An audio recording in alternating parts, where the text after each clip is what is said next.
Hello दोस्तों, स्वागत है आप लोगों का हमारे YouTube चैनल पे। अभी हम बात करेंगे झारखंड लोक सेवा आयोग के संदर्भ में कि कैसे आप मुख्य परीक्षा की रणनीति के तहत तैयारी करें। देखिए दोस्तों, सबसे बड़ी बात जो होती है रणनीति की होती है। आप कोई भी परीक्षा दे रहे हो तो उसमें बेहतर रणनीति ही आपको सफलता की गारंटी दे सकती है। लेकिन रणनीति के साथ साथ आपका परीक्षा के प्रति समर्पण होना भी अनिवार्य है। अगर JPSC के पेपर को देखें तो टोटल आपको 6 पेपर उसमें है। पहला जो पेपर है हिंदी इंग्लिश का, उसके संदर्भ में इस बार कह दिया गया है कि वो क्वालिफाइंग नेचर का है।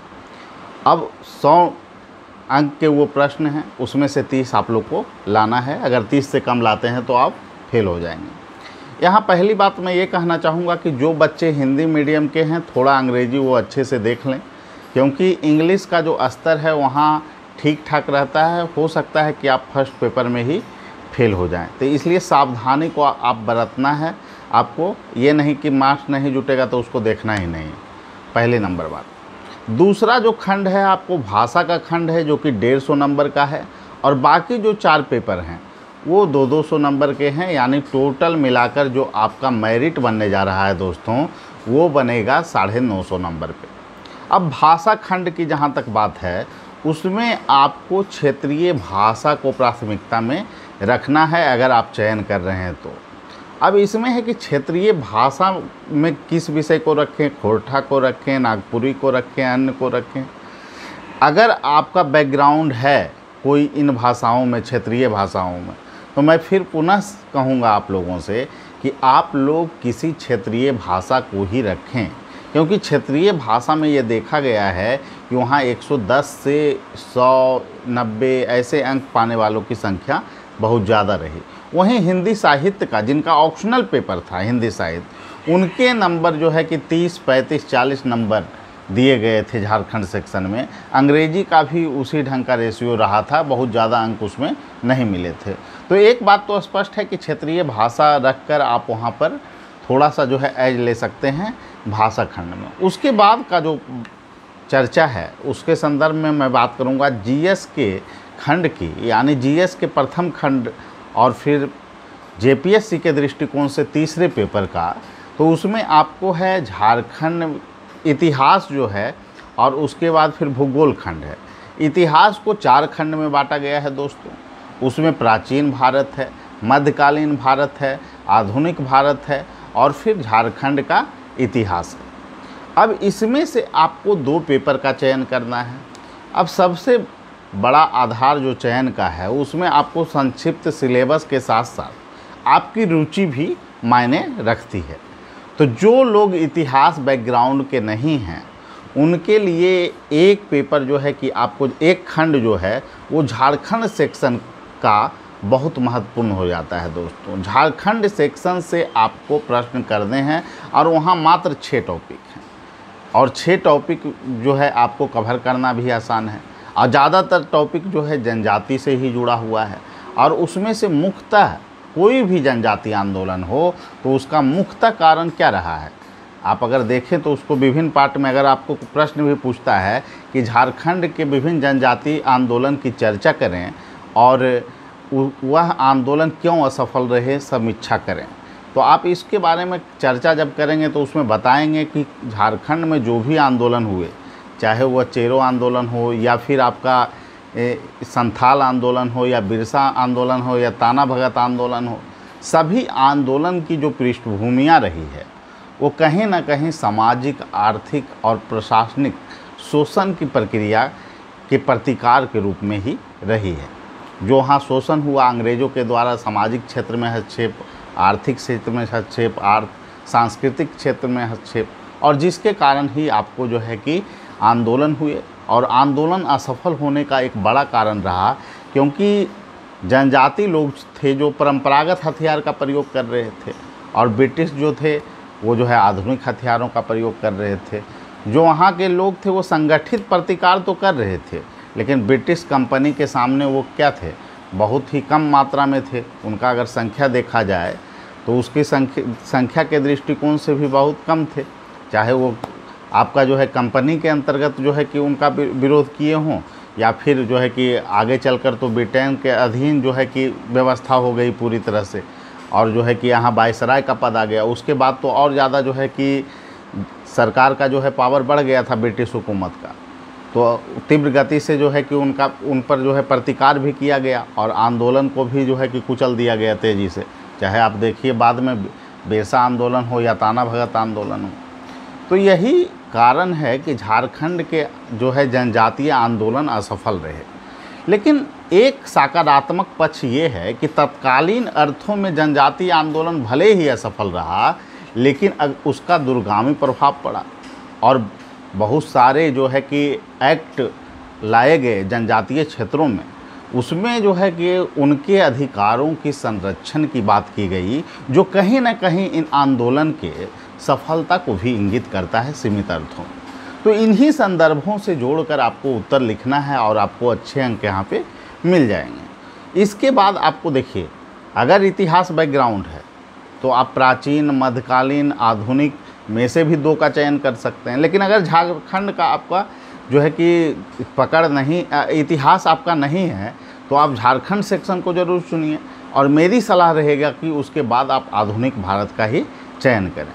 रीज़न क्या है कि आधुनिक भारत को पढ़ने में आपको रुचि ज़्यादा रहेगा और चूँकि समसामयिक खंड से भी जुड़ा हुआ ज़्यादातर क्या है, आपको जो है कि क्रांतिकारियों की गतिविधियाँ हैं या फिर महात्मा गांधी का योगदान है, 1857 का आंदोलन है, पलासी युद्ध है, बक्सर युद्ध है, कंपनी ने कैसे यहाँ साम्राज्य स्थापित किया इसकी चर्चा है, बांग्लादेश के उदय की बात है।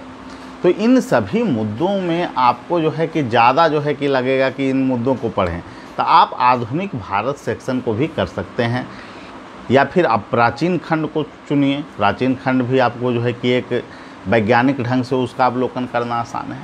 उसके बाद हम आ जाते हैं, जो दूसरा खंड है वो ज्योग्राफी का खंड है और ज्योग्राफी के खंड में भी मैं यही सलाह दूंगा कि आप झारखंड सेक्शन से ही एक प्रश्न करें और बाकी जो एक प्रश्न है आप किसी से भी कर सकते हैं, या तो आप भौतिक जो है भूगोल से कीजिए या भारत का भूगोल से आप कीजिए या फिर सामाजिक आर्थिक भूगोल से कीजिए।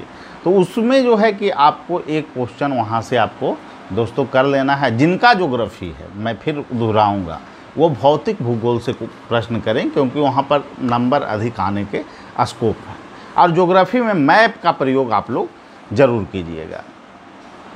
अब है तीसरा खंड। तीसरा खंड जो है वो आपको काफ़ी महत्वपूर्ण है दोस्तों, और तीसरा खंड जो है वो है आपका राज व्यवस्था और लोक प्रशासन से जुड़ा हुआ। तो राज व्यवस्था वाला जो खंड है उसमें लिमिट नहीं किया गया है, मतलब एक पेपर है उसमें से 4 प्रश्न रहेंगे और उसमें से 2 आपको करने हैं। उसके बाद लोक प्रशासन में भी यही बात की गई है। तो पूरे सिलेबस को आप वहाँ सारगर्भित ढंग से पढ़ें और उसके बाद फिर आप 2 क्वेश्चन वहाँ से आसानी से दोनों खंड से लिखने के स्थिति में होंगे। अब यहाँ पर जो है प्रश्न उठता है कि आप किन किन प्रश्नों को प्राथमिकता में रखें प्रश्न लिखते वक्त। देखिए, सबसे पहली बात है जिसमें आपको वैज्ञानिक ढंग से जिसमें आप लिखने में सक्षम हो, आपके पास डाटा जिसमें पर्याप्त हो, कंटेंट पर्याप्त हो, उन्हीं प्रश्नों का इन पेपरों में चयन करें। बहुत बार होता है कि लोक प्रशासन में ऐसे प्रश्न का आप चयन कर लेंगे जहाँ पर आपका कंटेंट ही आपको याद नहीं है, तो वहाँ लिखने में समस्या होगी। तो उससे बेहतर है कि आप आपदा प्रबंधन, मानवाधिकार, सुशासन जैसे टॉपिक को लिखिए जहाँ पर आपको मैटर पर्याप्त है। और जो लोग का लोक प्रशासन मूल विषय है वो लोक प्रशासन के कोर पार्ट में भी जा सकते हैं। यही होना चाहिए चयन का आधार। उसके बाद फिर आ जाता है आपका साइंस। साइंस को मूलतः 5 पार्ट में बांटा गया है दोस्तों, और पाँचों पार्ट में अगर देखें तो पाँचों पार्ट में फिजिक्स वाला जो पार्ट है उसमें भी लिमिट एरिया को ही छुआ है उसने। फिर बायोलॉजी वाले पार्ट में भी लिमिट एरिया को छुआ गया है। फिर उसके बाद आ जाता है पर्यावरण। फिर आ जाता है आपको झारखंड की कृषि, मतलब उसी में जो है आपको जोड़ दिया गया है साइंस वाले पार्ट में कि क्या उसमें इनोवेशन ला सकते हैं। फिर है विज्ञान प्रौद्योगिकी। तो इस पाँचों खंड को आप में 2-2 प्रश्न रहते हैं और 2-2 प्रश्नों में से एक का आपको चयन करना है। यही प्रोसेस है साइंस वाले खंड में। तो इसमें भी आपको अच्छे ढंग से सभी पर पकड़ बनाना है और जो सिलेबस है उसको पूरा इसमें पढ़ कर जाना है दोस्तों। इसमें थोड़ा लिमिट मत कीजिएगा। लिमिट कीजिएगा तो यहाँ गड़बड़ होने की संभावना है। एक खंड जो आपका जो 5वां पेपर था, ये 6ठा पेपर है साइंस, 5वां जो पेपर है वो इकोनॉमिक्स का है। इकोनॉमिक्स पेपर में देखिए उसमें क्या है, लिमिट आपको करना है और शुरुआत में ही सिलेबस के उन 2 भाग में उसमें बांटिए कि कहाँ से ऑब्जेक्टिव प्रश्न आ सकते हैं और कहाँ से सब्जेक्टिव प्रश्न आ सकते हैं। दोस्तों देखिएगा उसमें कि कुछ ऐसे चैप्टर हैं जिससे कि आपको ऑब्जेक्टिव में ही प्रश्न बनाए जा सकते हैं और कुछ ऐसे चैप्टर हैं जहाँ पर सब्जेक्टिव में भी प्रश्न बनाए जा सकते हैं। तो उसको तोड़ना है पहले कि किससे जो है ऑब्जेक्टिव में प्रश्न बनाया जा सकता है और किससे सब्जेक्टिव में प्रश्न बनाया, फुल लेंथ प्रश्न बनाया जा सकता है। तो इन चैप्टरों का पहले आपको चयन करना है और उसके बाद उसके सारे डायमेंशन को आपको फॉर्मेट बना लेना है। दोस्तों सभी का फॉर्मेट आपको, सभी प्रश्नों का अगर आप बना लेंगे इकोनॉमिक्स में तो आप बेहतर अंक कर पाएंगे। पिछले बार अगर देखिएगा सभी लोगों का रिजल्ट जो रहा, इकोनॉमिक्स खंड में स्कोर काफ़ी कम है लोगों के। उसका मूल वजह है कि लोग जो है कि पढ़ने का तो पढ़े लेकिन उसका फॉर्मेट तैयार नहीं किए प्रश्नों का। इसीलिए मैं हमेशा कहता हूं कि टेस्ट सीरीज आप लोग जरूर दीजिए। बिना टेस्ट सीरीज के झारखंड लोक सेवा आयोग में बेहतर अंक ला पाना काफ़ी कठिन है। पढ़ने से जो है कि आप पढ़ तो लेंगे लेकिन टॉपिक को आप कवर नहीं कर पाएंगे। वहाँ देखिए परीक्षा में आपको है 3 घंटा लिखना, आप चाहे जितना भी पढ़ लें। सोर्स मार्केट में अवेलेबल है, आपको मैटर हम बता देंगे कि किन किन मैटरों से आपको पढ़ना है। इसलिए बहुत ज़्यादा रोल नहीं है। आप अभी तो बहुत सारे लोग बता देंगे कि पूरा सिलेबस हम करवा देंगे, फ़ोटो भी दे देंगे कि ये लोग पढ़ाएंगे। लेकिन अगर गौर से देखें तो झारखंड का जो सेक्शन है उसको आपको खुद ही कवर करना पड़ेगा। और जो लोग बिल्कुल नए हैं उनसे मेरा एक ही आग्रह होगा कि एनसीईआरटी आप लोग फॉलो कीजिए 11-12 का, चाहे वो आपका इतिहास हो, भूगोल हो, उसमें आप आसानी से कवर कर सकते हैं।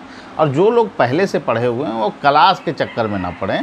टेस्ट सीरीज उनके लिए एक बेहतर विकल्प हो सकता है और टेस्ट सीरीज के द्वारा ही उनकी तैयारी पूरी हो जाएगी। और टारगेट वर्क कीजिए कि हर क्वेश्चन का फॉर्मेट आपके पास होना चाहिए। अब जहाँ तक ऑब्जेक्टिव प्रश्न का सवाल है, ऑब्जेक्टिव प्रश्न जो हैं उनकी टोटल संख्या 160 है। उसमें से आपको 130 से 35 स्कोर करना है दोस्तों, तभी आप अच्छी स्थिति में होंगे। तो इस तरह से आप पूरी स्वरूप को आपने समझा और किस रणनीति के तहत आपको काम करना है। मैं फिर एक बात को दोहराऊंगा कि सबसे पहला काम हर विषय का आप एक कॉपी ले आइए। उसमें अब कॉपी लाने के बाद जितने भी टॉपिक हैं उसको आप हर उसके पहले पेज पे 2-3 पेज छोड़ के उसके पेज पे जो है कि लिखिए कि क्या क्या टॉपिक है। उसके बाद हर टॉपिक का जो है कि आपको जो है फॉर्मेट आपके पास होना चाहिए कि आप उस क्वेश्चन को कैसे लिखें। अब 1-2 प्रश्न की हम चर्चा करेंगे कि उसको लिखने का आधार क्या होगा। अगर मान लेते हैं कि एक प्रश्न आता है, आपको पूछा जाता है लोक प्रशासन में सुशासन क्या है, झारखंड सरकार ने सुशासन को लाने के लिए किन किन योजनाओं को क्रियान्वित किया है। अगर मान लेते हैं ऐसा प्रश्न आता है तो यहाँ पर सुशासन को परिभाषित आप करेंगे कि है क्या।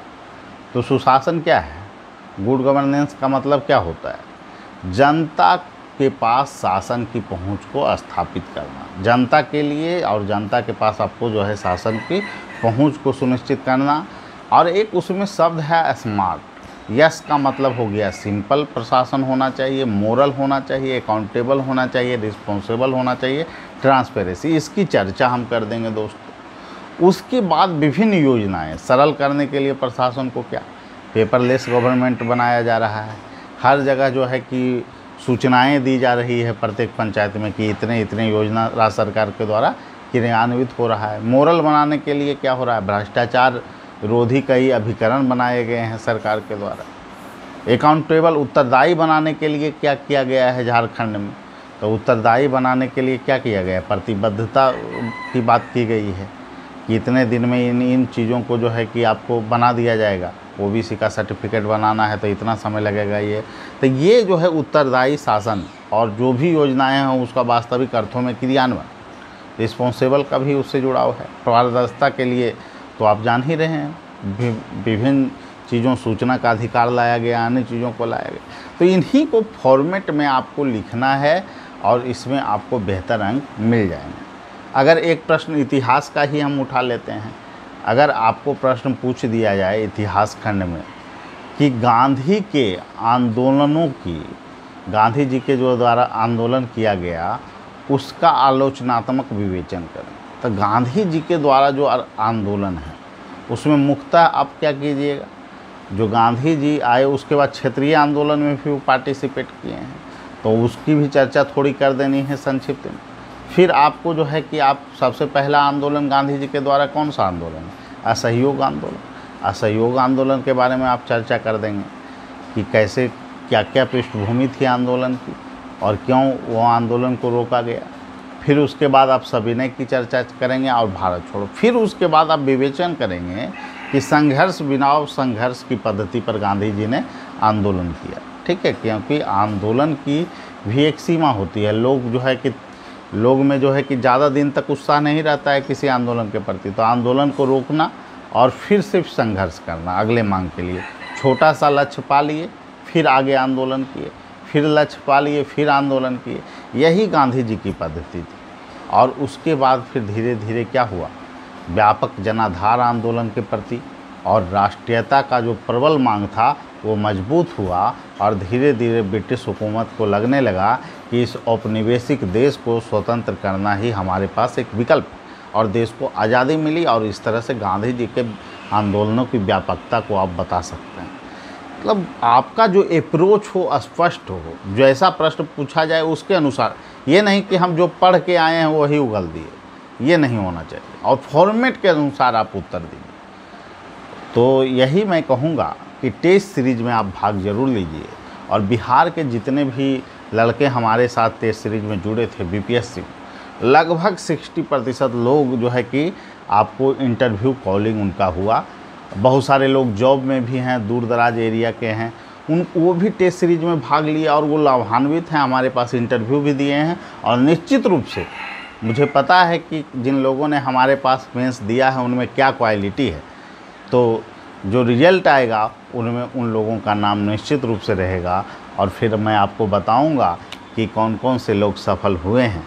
तो इसीलिए मैं कहूँगा दोस्तों, झारखंड लोक सेवा आयोग में हम लोगों की जो टीम काम कर रही है उसमें आपको अभी तक हम लोगों ने जो निर्णय लिया है उसमें 40 बच्चे को इस टेस्ट सीरीज में हम जोड़ेंगे, क्योंकि उनको हमको जो है बेहतर ढंग से उनका मूल्यांकन भी करना है, परीक्षण भी करना है और परीक्षा तक सभी लोगों का जो है कि सिलेबस को ख़त्म भी करना है और हमारी प्रतिबद्धता उन लोगों के साथ रहेगी। तो जो भी लोग इससे जुड़ना चाहते हैं हमारे कार्यक्रम से, हमारे फ़ोन नंबर 7004291557 पे कॉल कर सकते हैं, व्हाट्सएप पर मैसेज कर सकते हैं। और उन लोगों को जो लोग टेस्ट सीरीज में जुड़ेंगे उनके लिए अब काम धीरे धीरे शुरू कर दिया जाएगा। पहले हम लोग एक चीज़ सोच रहे हैं कि इसमें जो है बहुत सारे लोग हैं जो नए हैं, तो अभी से टेस्ट सीरीज अगर फुल लेंथ शुरू करेंगे तो थोड़ी समस्या आएगी उनको लिखने में। तो जब तक पीटी रिजल्ट नहीं आ जाए, जब तक 2-2 प्रश्न हम जो है करवाएंगे और 2-2 प्रश्नों को करवाते हुए डेली जो है कि 2-2 प्रश्न हम करवाएंगे और उसका फॉर्मेटिंग आप किस अनुसार कर रहे हैं, क्या गड़बड़ है उसमें, उन कमियों को बताई जाएगी और इस तरह से आप मेरा टेस्ट सीरीज जो है कि शुरू हो जाएगा। और आज की तारीख में आपको 4 बजे हम जो है कि लाइव आएंगे और चर्चा करेंगे क्या रणनीति हो आपकी और कैसे बेहतर अंक पाएँ, इस पर आगे हम चर्चा करेंगे। और सभी लोग जो हमारे इस कार्यक्रम से जुड़ना चाहते हैं वो जुड़ें और अपना रजिस्ट्रेशन करवा कर अपनी सीट आरक्षित कर लें। ठीक है, सभी लोगों को धन्यवाद, फिर मिलेंगे अगले वीडियो।